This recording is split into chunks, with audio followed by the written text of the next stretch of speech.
The theme of the Emmy 2110 competition this semester is Infinity Wars. Shawarma Palace will be working to help the Avengers beat Thanos and win the battle.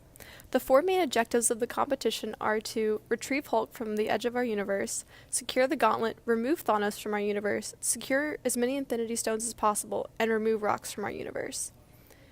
We will be competing against 3 other teams on the track each round, which will last for 40 seconds. Teams are allotted 2 minutes and 45 seconds to box and set up their machine, and at the 3-minute mark, the track will start and the 40 seconds will begin. The competition track is divided into 4 universes: black, white, blue, and yellow. There is a gateway between all 4 of the universes and the teleportation chair, which is where the rocks and Infinity Stones will be. There is a shield protecting the gauntlet that will drop between 5 and 12 seconds into the competition. Thanos and Hulk are located at the edges of the universe, and they will switch location depending on which universe you are in. The starting volume of your machine has to be within 1 foot by 1.5 feet by 2 feet, with 1.5 feet being the height dimension. The Avengers Mansion, otherwise known as the starting zone, is 30 inches by 30 inches, and the machines must start within this space. Here's the scoring breakdown for the Emmy 2110 Infinity Wars competition. Each gem brought into the universe will be 5 points. Every rock brought into the universe and held within the universe will be a deduction of 10 points per rock. Bringing Hulk home, that means bringing Hulk entirely into one's universe, will be 17 points per Hulk. There are 2 Hulks on the track at one time. Expelling Thanos will be negative 13 per Thanos inside of your own universe.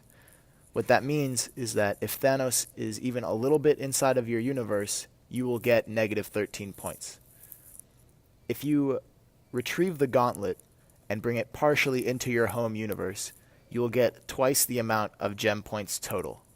If the gauntlet is completely in your home universe, you'll get 3 times the gem points. If your gauntlet is partially inside your Avengers Mansion or starting zone, you will get 3 times the gem points and you will cancel your rock score completely. If your gauntlet is entirely in the Avengers Mansion or your starting zone, you will get 7 times the gem points and cancel the rock score completely. The most important customer requirements for our Infinity Wars machine are that it is repeatable and robust and accurate, and it has accurate subassembly navigation. The most important engineering requirements for our Infinity Wars machine are the structural strength of the machine, its use of proper energy sources, and its performance accuracy throughout the competition. Here are the design goals and expected design evolution for our Infinity Wars machine. The goals are to create a subassembly that completes each desired function and also scores the most points. And our expected evolution is very linear.